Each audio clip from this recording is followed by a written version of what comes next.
Welcome in Exiles. Today we're taking a look at the newly buffed Facebreaker's gloves. If you haven't heard, these gloves were buffed massively by two things specifically that affect the gloves. The gloves themselves, first off, can now roll 1,000 more physical damage with unarmed melee attacks.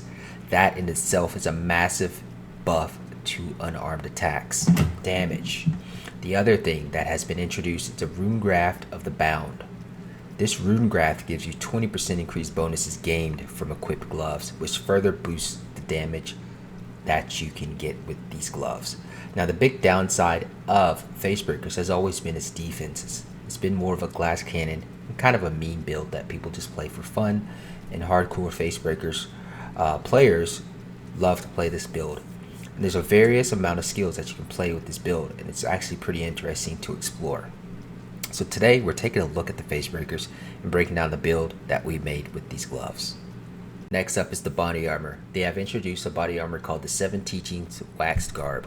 This gives us a potential for 7% more attack speed with unarmed melee attacks. This is a huge game changer for unarmed builds because with the Facebreakers, two things you struggled with: attack speed and getting your base critical strike chance. So you had to use an amulet, the Rigwalds, to get your base crit. And then attack speed was very hard to get because you had no weapon to actually roll attack speed. You had to get it from your tree, blood rage, and various factors like frenzy charges. This changes the game because you get 7% more attack speed. So you get your attack speed from your frenzy charges, blood rage, and it's multiplicative with 7% more, which makes the gameplay for the Facebreaker builds a lot more smooth. The other thing on this body armor is you can get up to 7% unarmed melee critical strike chance. You can also get up to 77% to critical strike multiplier. Huge damage potential for this body armor slot, and it opens up a lot of possibilities for builds with Facebreakers. It also has a potential to get 0.7 meters to melee strike range, which is really important for Cyclone builds, and you can get a pretty huge AoE radius playing Cyclone with the Facebreakers currently. It's actually pretty impressive, and I've tried both Cyclone and Slams. If you guys can check out my Cyclone video previously with the Gore Dancer testing, pretty fun build, and overall I think I like Slams a little better. So let's get into why this body armor is so important. So to understand the importance of this body armor and the Facebreakers, you must understand that the way the build works is, since we're not using a weapon, we don't have a way to get base physical damage. And this comes from things like steel rings, amulets, and the Abyss's helmet, Ryzlotha's coil, and Old Tentacle shield. These items give you an opportunity to add physical to your build, which is then multiplicative with the Facebreaker's 1000% more physical attack damage. This is how you get the huge damage on the Facebreaker builds. So with this new body armor, it allows you to free up a slot for your amulet to add a mirrored amulet such as this Behemoth Torque Jade amulet. This is a massive amount of physical flat damage to attacks. You can also get a huge roll of global critical strike multiplier. You add this with your steel rings, which also gives flat fizz, and you got a massive amount of flat fizz added to your build. You throw in the Ryzlotha's coil, you're getting less minimum physical attack damage and more maximum and additional flat fizz. The damage gets absolutely insane on this build. The other one, the Abyss's, the big daddy of Facebreaker builds. Now the Abyss's is a very fun helmet because it gives you another massive amount of flat physical damage. It then also gives you a massive amount of melee critical strike multiplier. The big downside, of course, is the 40% increased physical damage taken. So let's take a look at how to mitigate this so that you can survive and enjoy the build. So next, we're covering some of the defenses for the build because that's one of the downsides of using an Abyss's. You need really good defenses to survive not getting one shot. That's like the most important thing, is you want to prevent as much one shots as possible so that you can maximize the fun of killing monsters with the Facebreaker's unarmed build. Now, the first thing that I had to solve was elements. Because you have an Abyss's, you're taking 40% more damage. You definitely don't want to get shocked and take even further damage. This was a big source of the one-shots that I was getting once I had reached tier 16 and beyond maps, was getting shocked, ignited, and all this crazy elements that was just absolutely destroying me. So we had to manage to get element immunity, and there was a secret, well, not a secret way, but it was an easy way to get element immunity was by crafting a nice shield with a void chance to elemental elements. We can get up to 35% on the shield. And then our boots, we got a 25% benchcraft and a 15% influence. So I didn't even have to juice up the influence, avoid elemental elements. 15 was good enough. And then of course I used crystal skin. Crystal skin gives you 20% chance, and of course 1% to all maximum elemental resistances. And the other thing is a shield mastery that gives you 20% chance to avoid elemental elements. This gives us 100%. This all added up 106%. So you have some workaround room. If you can't manage to get perfect on your shield, you have about 6% that you can get less on the shield. Now the shields are very easy to make with the memory strands, so you just need to make sure it has the chance to avoid elements, and then some of the other things you can kind of try to craft on with exalt orbs and see what you hit with the memory strands. It's just super easy to craft with these memory strands. It gives you very great mods on these items with high tiers. You just got to hit what you want. Next up, with the defense is kind of solved for the elements. That was the biggest thing I had to get out of the way. The other thing is some of our auras. We've been using petrified blood to kind of like mitigate damage so that we don't get one shot, and that we have some time to recover from using Immortal Call. Now the reason why we're using the Immortal Call setup with the petrified blood is that it gives us time to recover from big hits. And the other thing is the new mercenaries that they've introduced. He has a enduring cry, war cry. You can pair this with the new howling crack or howl crack helmet, which takes away the cooldown of war cries. This means he'll be casting enduring cry over and over and over and over and over while mapping and fighting monsters. So even right after you use your mortal call, he'll hit you with that war cry. You'll get endurance charges. You're getting endurance charges from killing monsters. This helps you to keep uptime on it when you're fighting bosses. It's just really nice to have on your mercenary. So you're going to want to find a mercenary that has this set up: the enduring cry, determination, and vitality. The importance of the determination and vitality is very big because you want to mitigate the life loss from your rage node Rite of Rune. You also want to mitigate physical damage reduction with your determination. Because we're using pride, this is a free aura that's always on us because the mercenary's aura radius is really nice. You don't have to ever worry about your mercenary being out of range and you're just getting one shot because determination is not on you. I've never had that happen. Determination is always on me. And it's just really nice to have when you're stacking some armor from your tree in various spots as best as you can. And currently we have a pretty decent amount of armor with determination. I believe in our POB we had about 24 to 32,000 depending if we have our flask up, which is really nice amounts of armor. We got a decent amount of physical damage reduction, we got petrified blood, and we also have ailment immunity. This gives us a pretty decent amount of survivability so that we don't get one shot as often. Now when it comes to tier 16.5 maps, I find that those are a lot easier to roll and run those maps. Tier 17s can be very difficult because we have no chaos resistance, and you should expect to get one shot every now and then or die in tier 17 maps with this build if you're at this current level, because at my current level, tier 17s is very difficult to get the right rolls on the map, so I've just been selling them, and they're very difficult to run with no chaos resistance. So with that aside, the build's biggest con so far is chaos resistance, because it's really hard to get chaos resistance and also get all the flat physical damage you need. Makes these items very expensive to try to get the perfect rolls on everything, but it's a really fun build. You got extraordinary high damage, and that's what makes the build fun, is slamming, destroying monsters with your fist. You can't get any more fun out of a game than that. If you've been looking for something very interesting, I think this is the build for you. If you have never tried a Facebreaker build, now is the time. So let's go into the next section of the build. We'll take a look at our skill tree. So we're taking a look at our skill tree, and this is kind of the pathing that I've taken so far. This is not how I started with the leveling of the tree, but this is kind of like the optimized version of the tree that I've come to find. We kind of path up to here to get deep breaths. This kind of ensures that we always have our war cries going off, and it synergizes very well with Admonisher. 15 increased damage for each time you've war cried recently. You have 3 war cries going off constantly with your auto exert. And then you also have the war cry cooldown, so you can get up to 6, maybe 9, or even 12 in a recent time and get that massive damage boost from those war cries from Admonisher. On top of that, we're using things like overexertion, and that gives us a lot of damage from our war cries as well. Each war cry gives you more damage. Now the cool thing about this is you can use an Abyssus or an Echo's helmet. Now the Echo's helmet is going to be a little less damage compared to the Abyssus, because the Abyssus is constantly all that damage all the time.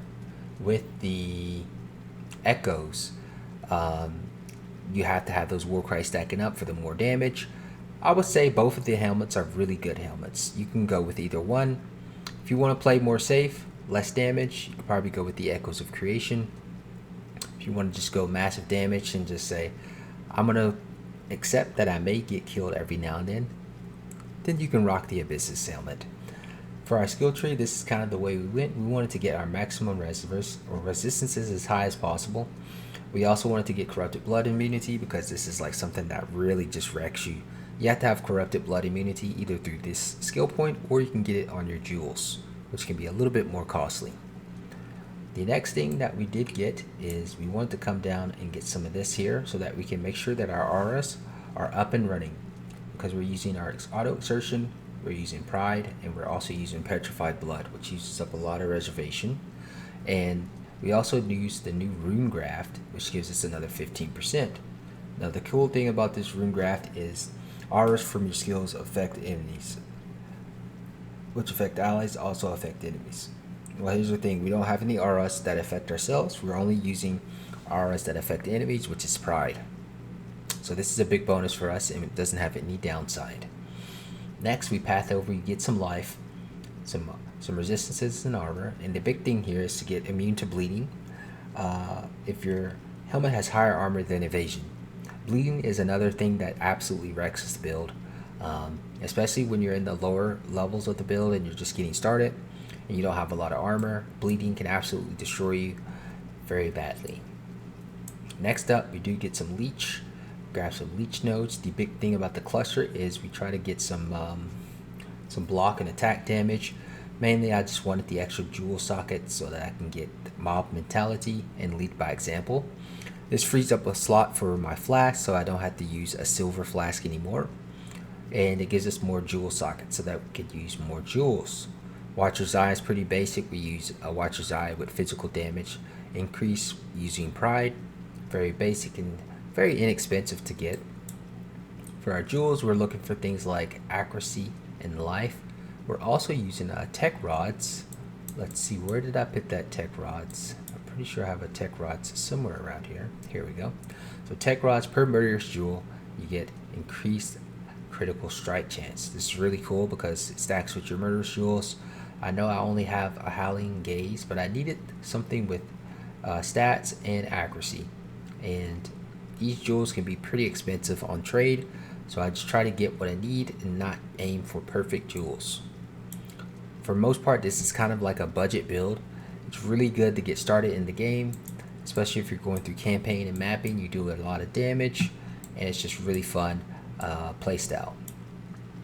Next up, we try to grab some of these shield nodes for the endurance charges. The other big thing is the 2% increased attack damage per armor or evasion on the shield. Now our shield isn't the best for armor, but there are shields out there. You can craft better armor shields, and that'll give you a big damage boost. You can also try to focus on some less damage, like you can take away some damage and get some block nodes. You can focus on some more shield block and defenses. So there is optimizations to the tree that you can do. This is just kind of my tree that I've been using, and I like this tree so far. I haven't had any trouble. I have my reduced mana cost for some of my skills. I got some mana reservation here. I don't really need this one here. I couldn't think of any other slots. I could probably put it somewhere, but I would have to use another skill point. But all of my war cries is all free. A lot of my skills are just, everything rotates very nicely. I don't have to worry about mana or anything like that during gameplay.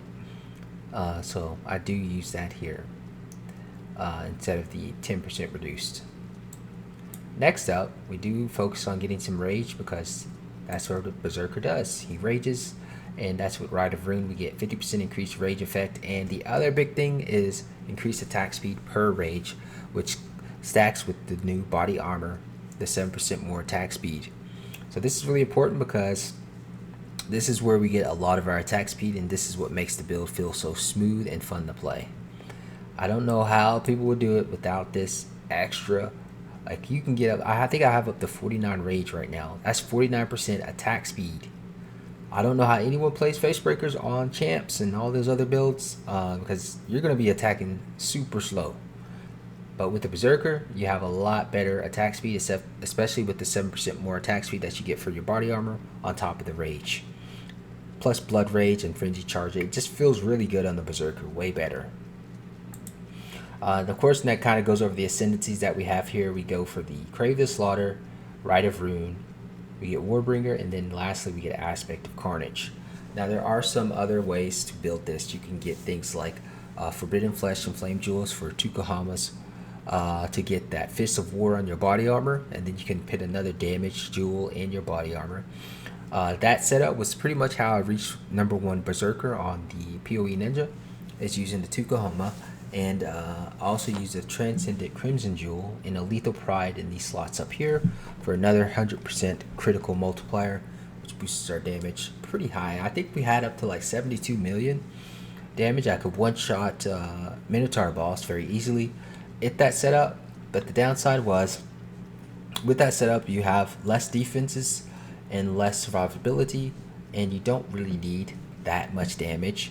And I pretty much was just doing that to see how far up on PO Ninja I could get with the Facebreakers, and just to see how much real damage you could get. And you could pretty much one-shot a lot of monsters or chunk big monsters to insta-face. Now the downside was, if you got hit too hard, you were just going to fall over. But if you killed them before they killed you, it worked out pretty nicely. It was pretty much a glass cannon build, and it was just kind of an experiment to see how much damage can we get on the Facebreakers. Because I think that was really interesting with all the changes. I just wanted to see how far we could take it. So the other rune graph that we use is 40% of damage taken from critical strikes is recouped as life. So of course we have 57% on our shield. So the rest that we take is recouped as life, which is pretty nice. So I like to leave some critical strike chance so that I can take some critical hits, and that critical hit gives me some recoup. So this worked out pretty good. So like if you're doing crit maps, I found that this really helps out. So even if you get further, like another 30%, I could still leave some crits to hit you so that you get that free recoup of that damage taken. I found that this rune graph is pretty interesting. All these rune graphs was really cheap. Like all the rune graphs are really cheap except this one. I think this one costs a little bit more than usual. I can't remember how much, but the rest was like just a couple C. Really inexpensive. And of course we get Fortify, because that's just another massive layer of defense. Then we just try to focus on some life nodes and some crit here and there. We could grab some more of this when we get more levels, and we could grab this here for more defense or more damage. You know, it's kind of just up in the air what you want to do with your skill points. But at this point, the main things you wanted to get is kind of like your deep breaths, admonisher, getting your jewel sockets and everything like that. Just making sure you have all your resistance maxed out and get as much life as possible. And I think that covers a lot of the skill tree. And of course the POB will be in the description for the build. I think this is one of the best versions I've made of the build. I've made some, I mean, you can interchange the skills. You can use any slam skill you want with the build. If you do change to Cyclone, if you want to play the Cyclone version, you can take away the Warcry stuff and you can just get more damage, more life, however you want to do that. The Cyclone version I like to use instead of, basically you don't use Warbringer, and instead you use Gore Dancer, and then you get the Immortal Ambition, which gives you leech doesn't stop once filled life. Once you get full life, your leech just keeps going. And with this Gore Dancer, I mean, it's just pretty insane. I have a video on how that performs. It's really good for just overall gameplay. The only downside to that is the damage on ball seed is not very good, but it's really good for mapping because you're constantly cycloning. You have a nice big AoE because of the 7 Teachings Garb. If you get a better roll than that, I only have 0.3, and I usually go for this 0.4 here while 5 enemies are nearby. I grab these and 0.3 more, and the Cyclone size is pretty nice with Cyclone of Tumult. So you have a choice of using a lot of various skills. You can use Sunder. I think Sunder is the hardest hitting skill. There is even a Hydro Spear setup where you can hit multiple times with the shockwaves using a double Hydro Spear setup. So there's a lot of opportunity to do a lot of crazy stuff with this build. I think that Sunder is okay. It's a fun skill, but I like Earth Shatter the most because it allows me to set up mercenary kills. You can set up one-shots on bosses by getting all your spikes out, and you can get all your spikes out on mercenaries and just one-shot them with the war cries. And overall for mapping, you don't really have to aim it at anything. You can even use Volcanic Fissure of Snaking. Of course, you would have to take out Awakened Brutality. You probably use something like Inferno Cry in there and set Rallying Cry to its own war cry, like it's a button press, so you can get more out of it. Maybe some Herald of Purity for more physical damage. There's a lot of different setups you can do with the build, but this is the setup that I've come to like the most, and I wanted to do a build guide to cover. But interchange, you can use any of the slam skills. I'll show a list of the slam skills that you can use here. These are currently all the slam skills that work with unarmed. And then of course there are some strike skills as well, as you can see here, that also work with the Facebreakers. So you have a lot of options of different skills. Last league, in Thracia League, I did try Inferno Blow, which is pretty nice. I haven't tried it in this league because I'm playing more of a pure fizz build. The only downside to a lot of those strike skills is they're not as good as damage as the slams. The slams are just the king of damage with this build because you get the overexertions, you got the war cries, the double damage, and it's just really powerful. I found that the slam build for Facebreaker is the best way to go, at least for me so far. I enjoy the slams a lot better, get more damage, you get one-shot monsters. You can use Earth Shatter and set up one-shots with the war cries. It's just so much more smooth gameplay wise. So of course we have everything all set. This is pretty much coverage of the skill tree, and of course you'll have the POB in the description, and that'll cover a lot of that there. Alright Exiles, we have covered everything about the new Facebreakers build, and I hope you guys enjoyed this build guide, and I hope you decide to try Facebreakers. I've had a lot of people message me about playing Facebreakers, and I hope you guys enjoy playing the build. It's really fun to play Facebreakers. It's very inexpensive to set up. A lot of these items are really inexpensive and very cheap because not a lot of people play Facebreakers. It's not a super popular build, and there's not a lot of demand for the items. So you can get a nice Facebreaker build up and running, and you can pretty much do all the content in the game outside of Ubers, just because Ubers, it takes a lot of investment in a build to be able to do that, unless you're doing some janky glass cannon build, which you probably could do with the Facebreakers, but the thing is you can't preload. I mean, you can with Earth Shatter, but it's very difficult. It's easier to just throw, like the Ice Mine glass cannon builds are pretty much boss killers and stuff like that, but overall, I think the build is fantastic, and I think you'll enjoy this build. Now from here, Exiles, you're also going to want to like and subscribe if you haven't already. Of course, we're going to be looking at other builds. There's other things that I'm going to be focusing on next after this. So I'm going to start transitioning to new builds and testing new things. So make sure you follow and subscribe so that you can be up to date when my next video comes out. There's a lot of stuff that I want to try out. Heavy strike stuff, the new heavy strike of Tarthus, I want to try that. Maybe some strength stacker with that option. I had some other items that I wanted to really test out, and yeah, we have a lot of stuff we want to try. I finally got to try this new wine flask, which is really cool. The random divination buff for 20 seconds. Really fun flask. Every time I was trying to buy this flask, price kept going up. It was 10 exalts or 10 divine orbs. then it was 15, then it was 20, then it was 24, and I finally got it at 20 divines, and it still is going up. It's like 30 divines now. I'm like, what in the world is going on? I guess everybody's starting to love this flask. It's really fun to play with. But yeah, from here we're going to be doing more builds, more testing.